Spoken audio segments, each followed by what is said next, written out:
Good morning, good afternoon, and good evening.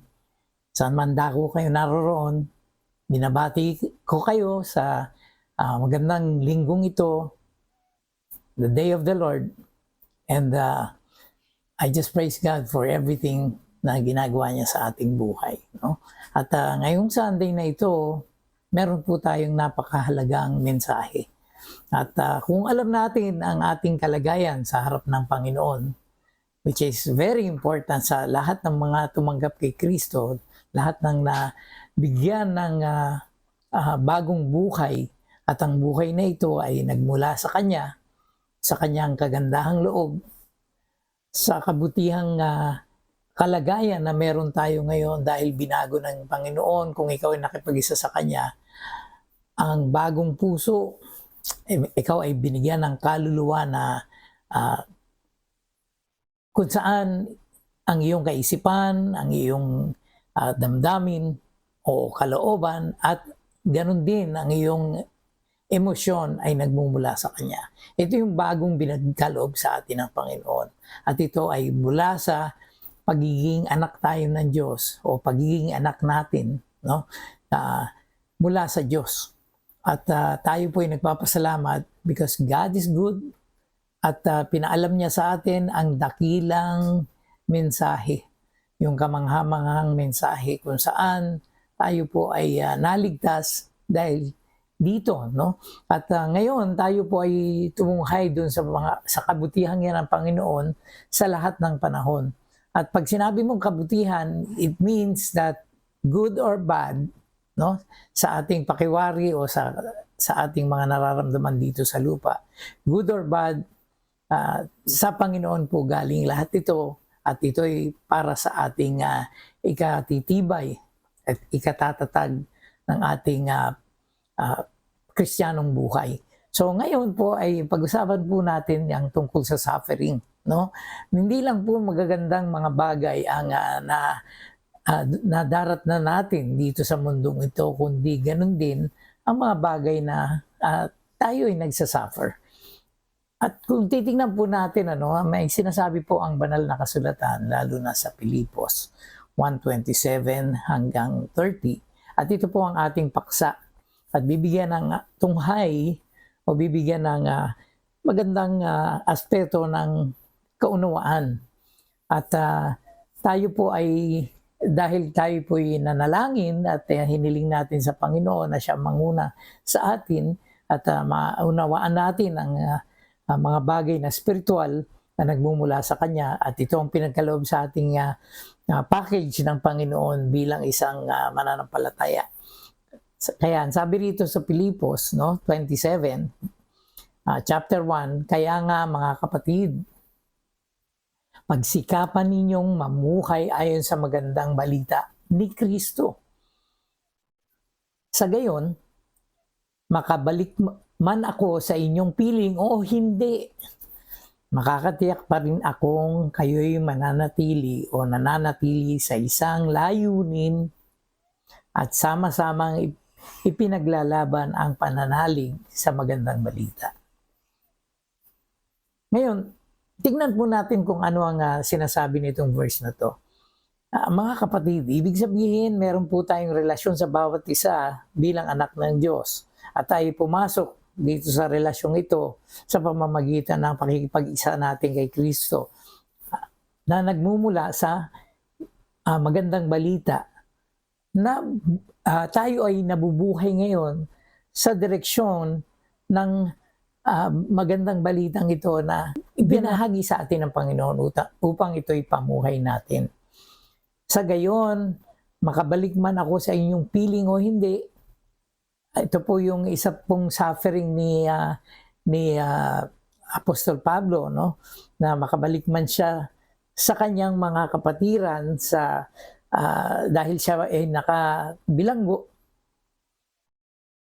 Positive po siya na kung mangyari man na i-allow ng Diyos o hindi na siya makapiling pa nila, makakatiyak pa rin akong kayo'y mananatili sa isang layunin. So meron po isang direksyon at layunin ang mga Kristiyano, at ito po ang layuning pinagkaloob ng Diyos, binigay ng Diyos sa ating pong mga nilagay niya sa kanyang kawan. At sabi po rito, sama-samang ipinaglalaban ang pananalig o yung pananampalataya, yung paniniwala, at ating pong pinananaligan yung magandang balita na ito na pinanghahawakan natin, tulad ng sinasabi sa unang Korinto 15, 1 and 2. At ito po yung pananampalatayang tinanggap din ni Pablo nung siya po ay narinig niya ang gospel of truth na nagmumula sa ating Panginoong Jesus, no? At ito'y binigay para sa atin bilang handog. Ito po'y gift. Ito po'y grace, no? Pag sinabi pong gift or grace, ito po ay hindi binabayaran. Kung hindi ito ay bigay o kaloob, ito ay kusang ipinagkaloob sa iyo, no? Nung naghirap nito para ito ay iyong i-enjoy. So bilang mga bahagi nito ng mga Kristiyano na nakipag-isa kay Kristo, itong pananalig na to ang pinaka-importante sa lahat. Dahil dito tayo lumalago at pinalalago ng Panginoon sa ating pananampalataya. Napakaganda po, no? And sabi po dito sa verse 28, without being frightened. So, hindi po tayo natatakot in any way by those who oppose the gospel, who oppose you. Marami pong nag-o-oppose sa buhay na matuwid, lalong-lalo na kung ito ay mula sa Panginoon na nagbabago ng direksyon ng iyong isipan, ng iyong mga damdamin, no, sa mga bagay-bagay na dumarating, lalo na sa ating mga nararamdaman, ano? At ang tinitingnan natin po dito ay ang maramdaman ng ating Panginoon at makita natin yung kanyang kalooban at ito'y tinutupad natin, hindi lang po sa isip, kung hindi doon sa ating mga aksyon na ginagawa. Kaya nga sabi sa 27, pagsikapan. So ito po ay nagmumula after salvation na pinagsisikapan po nating ipamukhay ng ayon sa dikta sa atin ng Panginoon. At ito po yung magandang sinasabi rito na hindi tayo natatakot kahit ano pa man doon sa mga taong nag-o-oppose sa atin. At marami pong tutuligsa sa atin. Marami pong hindi pumapasa rito. No? May mga kilala akong dating kasamahan namin na tinuturuan namin. At dumarating po sila sa punto talaga na yung mismong pamilya nila cannot accept them. And they're having a big problem, and they are having yung hindi magandang talastasan po nila sa kanilang pamilya. At ito po ang nakakalungkot doon, ano? Magkakapatid man sila, magkakamag-anak man sila, sila po hindi maganda yung relasyon nila at nag-aaway-away po sila. At kung titignan natin, is because yung kanilang mga kamag-anak mismo at yung kanilang mga kapatid ay hindi po nila kapanalig sa pananampalataya. Ito po yung malungkot dito because they are still dead, patay po sila sa relasyon sa Diyos. And they will never understand what you have received from God galing doon sa kanyang magandang balita na pinagkaloob sa mga Kristiyano na tumanggap sa kanyang salita. So, ito po yung oposisyon, no? And it's very clear na ito po yung senyales na sinasabi dito na this is a clear sign of their destruction. Ito po yung downfall po nila, no? Darating yung panahon, sila po ay darating dun sa kapahamakan na sinasabi nito because they did not believe the testimony you have and the life that they do not approve of, no? Ayaw nilang makita yung mga bagay na hindi kayo sumasang-ayon dahil ito po ay labag sa kanilang nature. Dahil meron po silang nature na makalupa lamang. Okay? So kung titignan po natin, mahalaga po maintindihan natin na yung destruction ay darating sa kanila, pero ito po yung senyales na yung salvation natin. Alam nating tutuparin ng Diyos dahil ito'y pangako niya. And it is from God. Alam natin ang ating salvation ay mula sa ating Panginoon at ito po ay hindi magiging hadlang, no, sa maraming bagay na pinangako niya. Ngayon, dumako po tayo sa verse 29. For it has been granted to you on behalf of Christ not only to believe in Him, hindi ka lang naniniwala sa Kanya, dalawa po ito, but also to suffer for Him. So maliwanag po na pagka ikaw ay naniwala at nanampalataya kay Kristo, alam mo na yung oposisyon at mga tao ay magagalit sa iyo. Dahil sabi rin ni Kristo, nung siya ay nabubuhay pa dito sa mundo na kasama ang mga tao, no, na kanyang mga kababayan, sila po mismo, no, na hindi naniniwala sa kanya at yung mga kamag-anak niya, nagsasuffer po siya because they have a different mindset coming from the life of the flesh.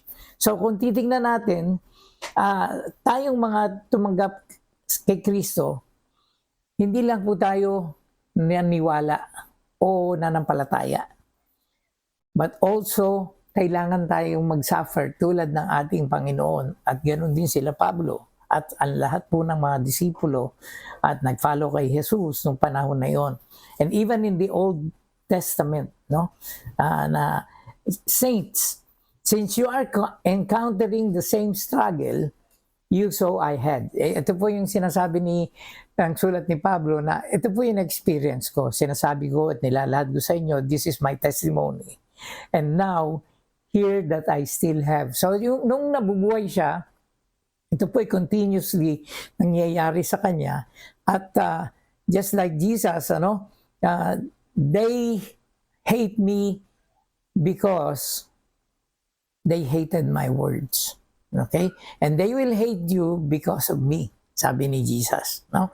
At tayo'y nagpapasalamat dahil yung ating conversation, no, na sinasabi dito sa unang verse natin, nagiging gospel po yan of Christ. Kasi nga po, tayo po ay parte ng kanyang kalooban. That whether I come to see you or else be absent, sabi ni Paul, I may hear of your affairs.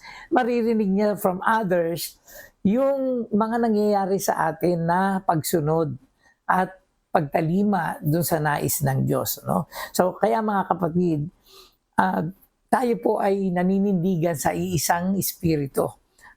Maalala ko nga po pala, no? Sabi dun sa Ephesians 4, starting dun sa verse 4 hanggang verse 6, if you will look at it, napaka-importante po na maintindihan that there is only one hope, one baptism, one body, one Lord, one Spirit.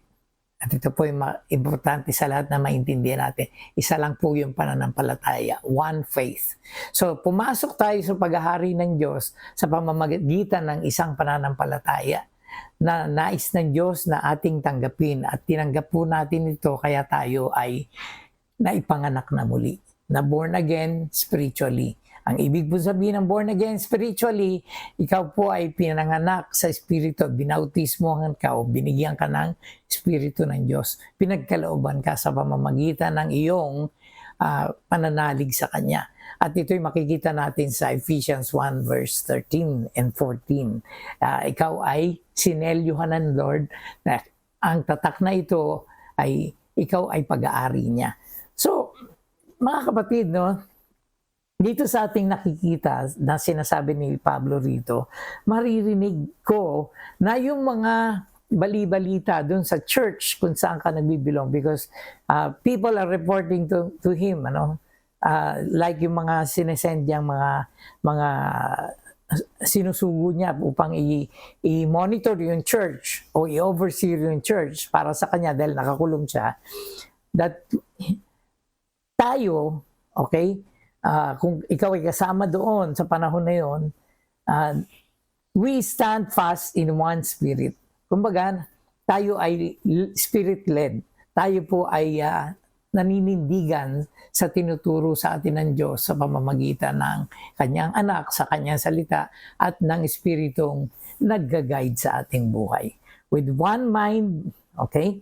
Napaka-importante po, one mind, ibig sabihin, isa lang po ang ating pag-iisip, no? At hindi ito nagda-divert, striving together for the faith of the gospel. Ngayon po, napaka-importante nga maintindihan natin na ulitin ko po, huwag kayong matakot sa inyong mga kaaway. Magpakatatag tayo at bakit? Sapagkat ito mismo ang palatandaan na sila ay mapapahamak. Tulad ng sinabi natin kanina, at kayo'y maliligtas sapagkat ang Diyos ang nagbibigay ng inyong tagumpay.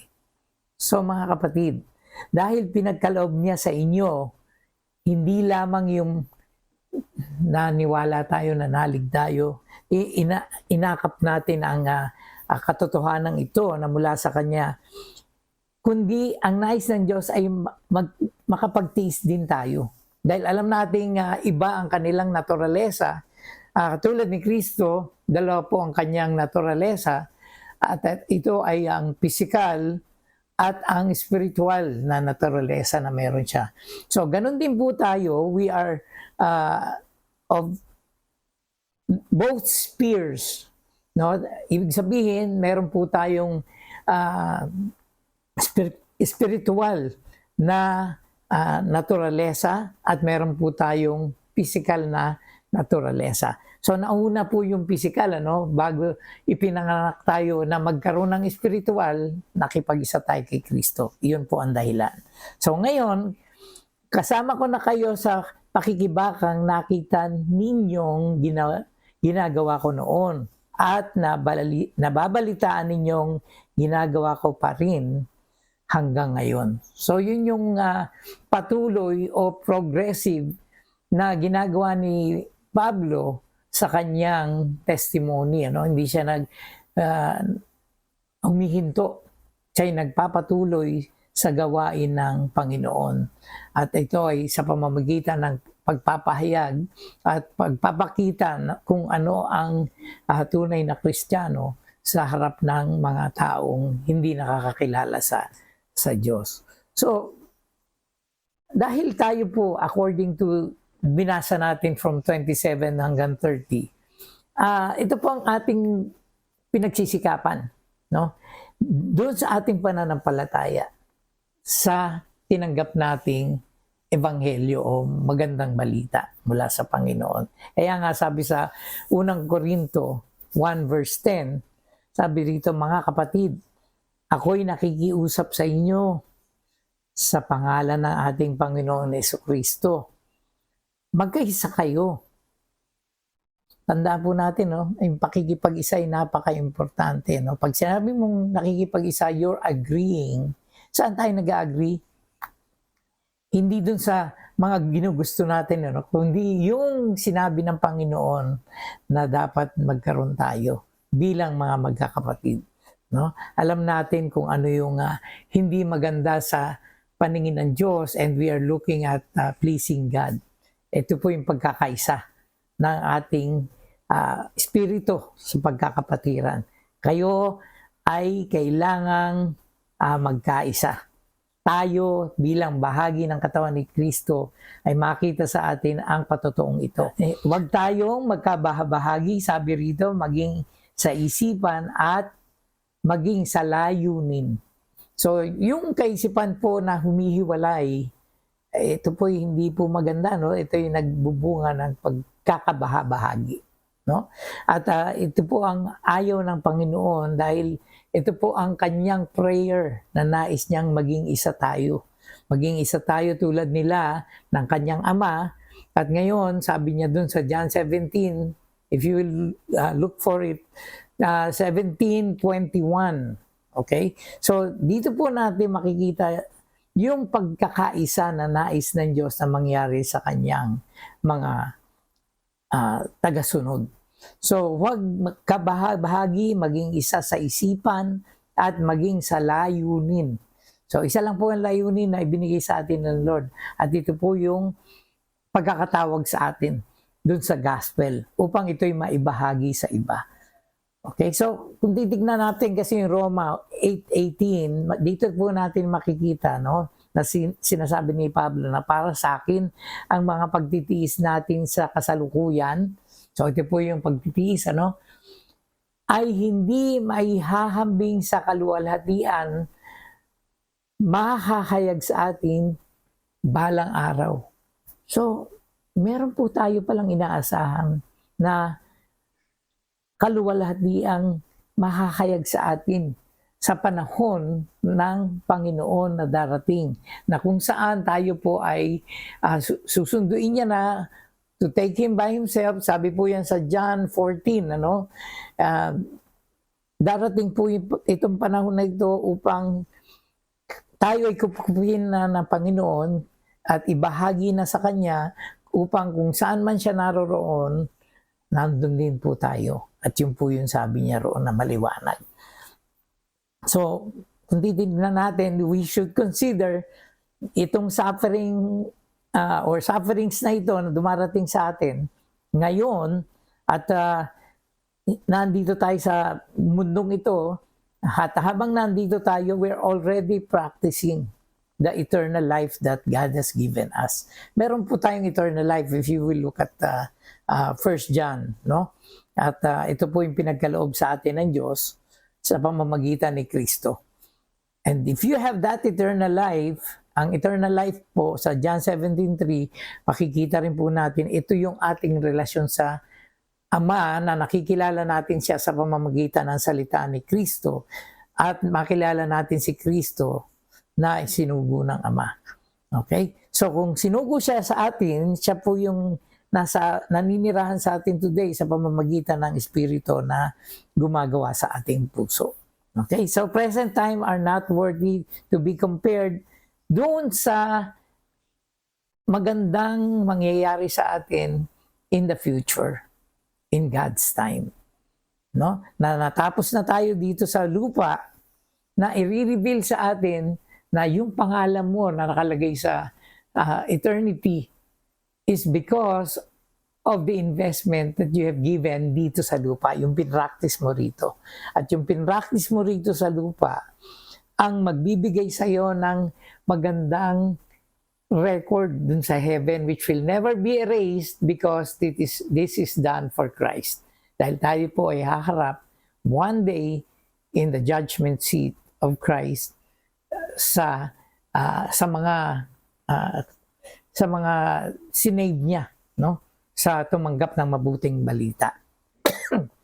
So, mga kapatid, mayroon po tayong verses dito sa Pilipos again, sa 3:18-20, no? At kung titingnan natin, ano, sinasabi po rito, tulad ng malimit kong sabihin sa inyo, at ngayon, luhaang inuulit ko, ang namumuhay bilang mga kaaway ng krus ni Kristo.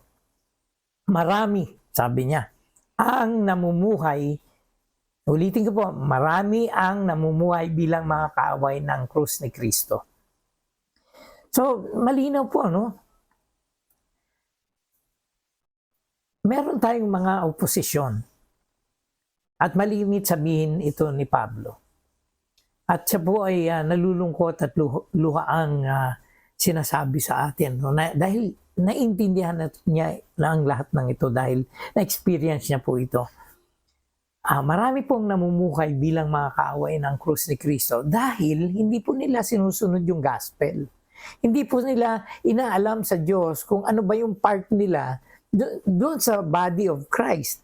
And if you're not doing these things, and even doon sa private life mo, you're disobedient to the gospel, ito po yung sinasabi natin, nagiging kaaway ka ng krus ni Kristo.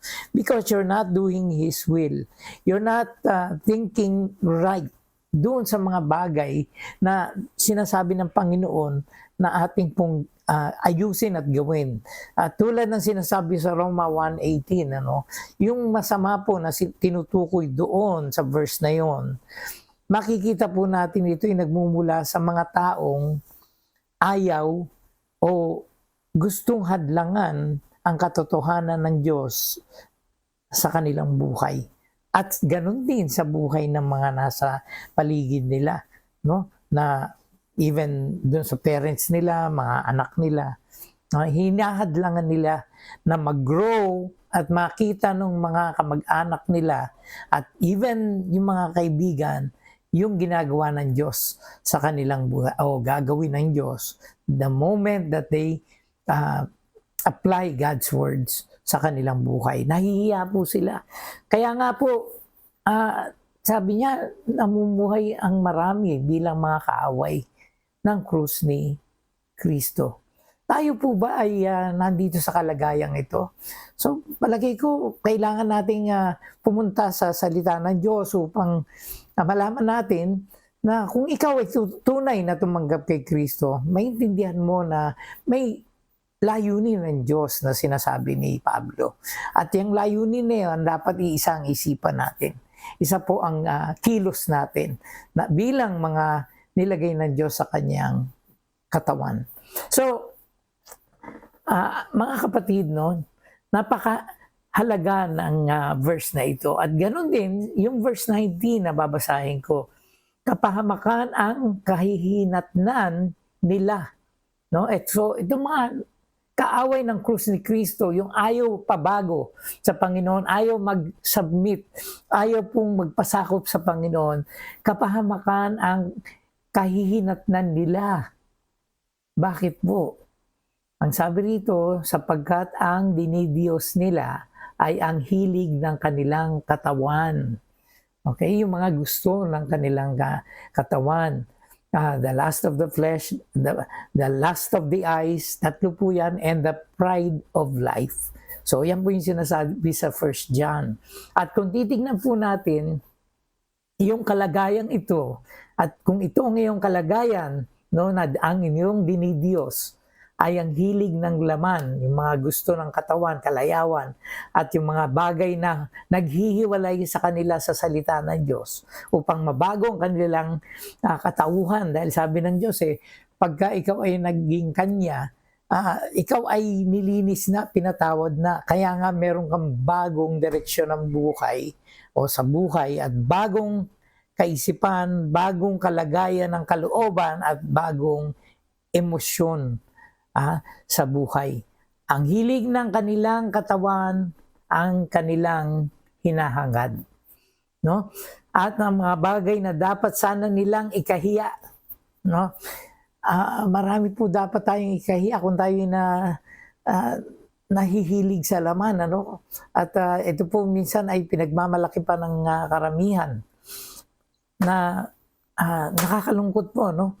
Kahit yung mga kabataan ngayon, na dapat nilang ikahiya, pinagmamalaki pa nila yung kanilang mga ginagawa, lalo na sa dilim. No? At most of the time, ginagawa po nila ang mga bagay nito sa kadiliman o sa dilim. At wala silang iniisip kundi ang mga bagay na makalupa. So, dalawa po ang klase ng buhay ng isang Kristiyano. In other words, kung titignan natin ito, isang physical nature and the heavenly nature na binigay sa atin ng Panginoon upang tayo makapamuhay ng maayos o tama sa kalooban ng Diyos. So, mga kapatid, maging handa kayo, sabi rito, no? So, ihanda natin sarili natin, ang ating puso, ang ating kalooban, no? Dahil nakikita natin ngayon sa panahon na ito ang sukdulan sa mga nangyayari sa mga pamilya, sa individual na dati akala mo hindi makakagawa ng masira ang kanilang buhay. Ngayon makikita mo sila po ay down na down, no? Sa kanilang moralidad, sa kanilang pamumuhay bilang ama at magulang at bilang mga anak at bilang mga kamag-anak, kahiya-hiya po, no?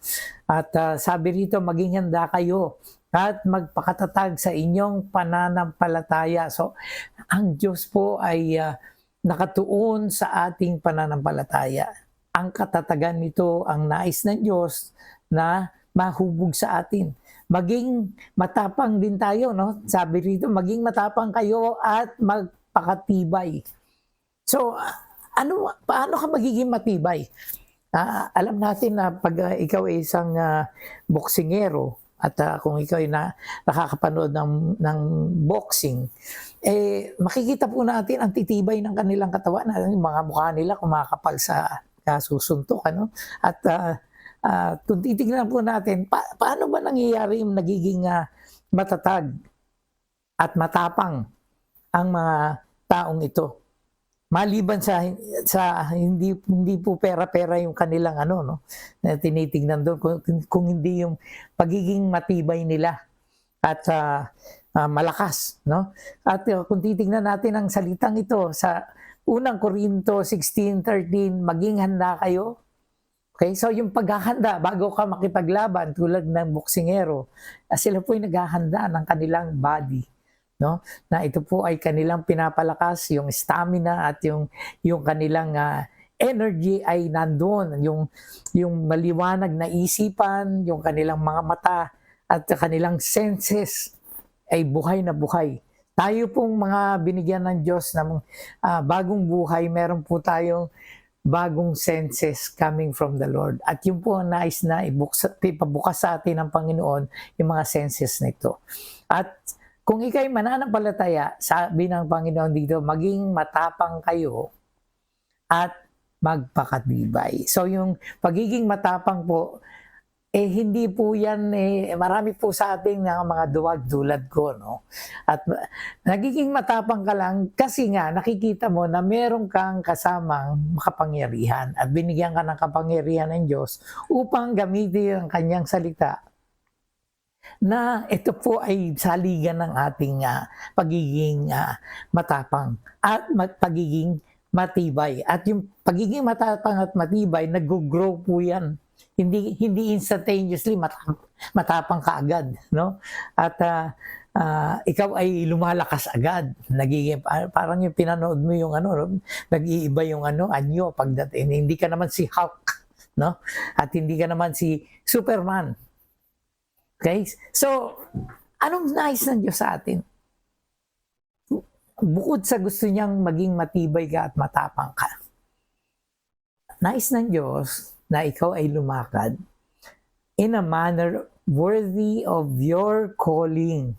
Okay? So, kaya't ako, sabi ni Pablo, na isang bilanggo. Bilanggo siya dahil kay Kristo, no? Siya ay nakakulong, no? Because it is the purpose of God for Him to be there. Meron pong layunin ng Diyos kung bakit siya tinawag doon sa aspeto na yun. At malayo doon sa kanyang kapatiran sa body of Christ. Kaya nga sabi niya, kaya ako na isang bilanggo dahil sa Panginoon. So bakit pwede, meron pong nagsabi sa akin noon na, pwede mo naman piliin na hindi dumating sa kalagayan na yan o pumunta sa kalagayan na yan na ikaw ay maging bilanggo or mangyari sa iyo yung bagay na yan na ikaw ay inaalipusta at ikaw ay binibigyan ng paratang o whatever, pwede ka namang umalis sa lugar na yan. Okay? Pero ang sinasabi po sa atin dito, may purpose po o layunin ng Diyos kung bakit nangyayari ito. Di ba una, sabi natin maging matapang at ikaw ay matatag. So ngayon, ang sinasabi dito, dahil may calling ikaw mula sa Kanya, sabi ni Pablo rito, nakikiusap sa inyo ang Panginoon na mamuhay kayo gaya ng nararapat sa mga tinawag ng Diyos. Well, kapatid, kung alam mong tinawag ka ng Diyos dahil ikaw ay binayayaan niya ng bagong direksyon, pinatawad ka niya, na-receive mo yung new life, binigyan ka ng new nature ng Lord para malabanan yung mga nature na hindi natin mapaglabanan noon nung tayo namumuhay pa sa physical, yung earthly living natin dito na mahal natin, no? Binigyan tayo ng eternal purpose ng Lord para i-practice natin yung buhay natin dito na naayon sa magandang balita. Ito po yung nais ng Diyos. Kaya nga, mamuhay kayo gaya ng nararapat sa mga tinawag ng Diyos. So, sa Philippians 1:5 po, magpasalamat tayo Dahil meron po tayong kapartner dito sa gospel na ito from the first day until now. At sabi po rito sa Philippians 1:5, dahil sa inyong pakikiisa sa pagpapalaganap ng magandang balita. Kapatid, ikaw ba ay tumutulong na maipalaganap itong magandang balitang ito? Ikaw ba parte ng magandang balitang ito upang ipahayag dahil alam mo kung paano ka na save? You can tell your friends, you can tell your family, your loved ones, at yung mga nagiging kaibigan mo. Abay, napaka-importante na ito dahil sila po ay pupunta sa pagkahiwalay sa Diyos. At ang ibig sabihin po nito, kung kaaway ka ni Kristo, at kung kaaway ka ng krus ni Kristo, malangamang at sa hindi ikaw ay hihiwalay sa Diyos kung wala kang sangkap na hinahanap ng Diyos ng pagbabagong nagmumula sa Kanya. Tandaan po nyo ito. So, yung magandang balitang iyong tinanggap sa pamamagitan ng pananampalataya tungkol kay Kristo, mula nang ito inyong tanggapin hanggang sa kasalukuyan. By the way, bago po kayo tumanggap, kailangan nyo munang marinig. No? At kung ikaw ay nakarinig ng gospel, at kung ikaw ay nagsishare ng gospel, you have to preach the gospel or to tell the gospel to the other person. So kung nasabi mo na ito dun sa isang tao na nangangailangan at alam mong lost at alam niyang lost siya, doon pa lang niya mauunawaan na kailangan ko pala to eh. But if the person does not know that he is lost, hindi niya kailangan yung iyong ipapahayag sa kanya. Kanya lang, ang sinasabi po rito, ikaw ba'y parte dun sa pagbabahagi ng magandang balitang ito? Okay? So, paano ka magiging parte? Well, maybe you're giving sa church, or maybe you are helping dun sa mga kailangan ng church, lalo na may mga pumupuntang mga bisita, kabataan, whatever. Meron po yung mga biyaya na supposed to be na sinishare nila doon sa mga nandoon dahil hindi naman pwedeng wala tayong mga gastusin. Pero kung titignan po natin itong napaka-importanting bahaging ito, ikaw ano ba ang role mo sa church? Kasi may mga tinawag para dito sa mga areas na ito na siyang gagamitin ng Lord para dun sa kanyang kabuuan, sa kabuuan ng katawan ni Kristo. Ngayon mga kapatid, kung ikaw ay miyembro ng katawang ito, bahagi ng katawang ito, ikaw ay kasama dun sa magandang balita at pagpapalaganap nitong magandang balita. Okay, so ano ang iyong ginagawa today? Ito ang sinasabi sa atin ng Filipos 1:5. So, sa Filipos 3:20 naman po, bakit po ba natin ginagawa ito? Ulitin ko po, meron pong mga bagay na pinagkaloob sa atin ng Diyos. At ito po yung isa doon. At sapagkat ikaw ngayon ay pinagkalooban ng Diyos ng citizenship, in heaven. Gaya ng pagpunta sa ibang bansa, kailangan mo ng passport, kailangan mo ng visa to get in. Dito po sa eternity with God, you cannot get in with this kind of body. Kaya nga po binago niya ang babaguhin niya ang ating katawan, binago niya ang ating, nung tumanggap ka, binago niya ang iyong espiritu, binigyan ka ng divine nature, at ano pa yung binigay sa iyo ng Panginoon? Ang kanyang espiritu, upang sa kanyang paghinga sa iyo, sa spiritual mo, mabuhay ka. Kaya nga tayo ay humihinga spiritually, because of the Holy Spirit that is in us. Kaya sabi rito, subalit sa kabilang dako, tayo ay mga mamamayan ng langit.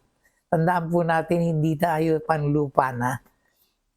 Meron po tayong bagong buhay. Though, meron po tayong physical na nandito pa rin po sa lupang ito upang ipamalas yung tunay na pag-ibig na mula sa Diyos at hindi yung pag-ibig lamang na mula sa mga tao dito sa lupa. Doon, nagmumula ang tagapagligtas na hinihintay natin ng may pananabik. So, nananabik ka ba that all this time na ikaw ay sumusunod sa Diyos at ikaw ay bahagi ng church, ginagawa mo yung pagpapalakas at patuloy kang lumalago sa iyong pananampalataya, ikaw ay hinihintay ng tagapagligtas na ito na dumating doon na kumpleto, na tinapos mo ang kanyang layunin sa iyong buhay.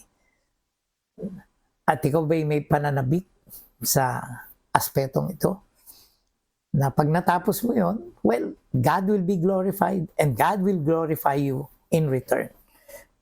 Okay, so ngayon mga kapatid, no, kung mamarapatin po natin na dito sa pinakahuli nating verse sa Filipos 4:1, kaya nga mga kapatid, ulit akong kapatid kong minamahal at pinananabikan, aking kagalakan at karangalan, magpakatatag kayo sa inyong pamumuhay na nakaugnay sa Panginoon. So inuulit sa atin ni Apostol Pablo na magpakatatag tayo sa ating pamumuhay sa ating Panginoon. Kaya nga sabi ni Pablo, whom I love and long for, no? Yung kanyang mga kapatiran, dahil ginagawa nila ang kalooban ng Diyos, namimiss ni Pablo itong mga kapatid niya. Because they are his joy and crown. Siya po nagturo sa kanila. Siya po yung nagbabahagi sa kanila at patuloy na sa atin hanggang ngayon nagbabahagi ng kalagayang nais ng Diyos. So sabi dito, stand firm, dahil ito po ang nais ng Diyos. At sabi ni Pablo bilang pangwakas, my beloved. Okay, so ulitin ko po, yung beloved po ay napakahalaga because the beloved Son of God is Jesus Christ. And so we are the beloved of the Apostle Paul, the Apostle for the Gentiles. So salamat po mga kapatid at tayo po pangwakas na manalangin. Panginoon, salamat po sa iyong salita na patuloy na nagpapalakas at nagbibigay sa amin ng magandang direksyon sa aming buhay. Ingatan niyo po kami, Panginoon, hanggang sa makarating kami sa punto na kami po ay iyong pararangalan dahil ikaw ay binigyan namin ng karangalan at kami ang iyong karangalan dito sa lupa. Salamat po, Panginoon.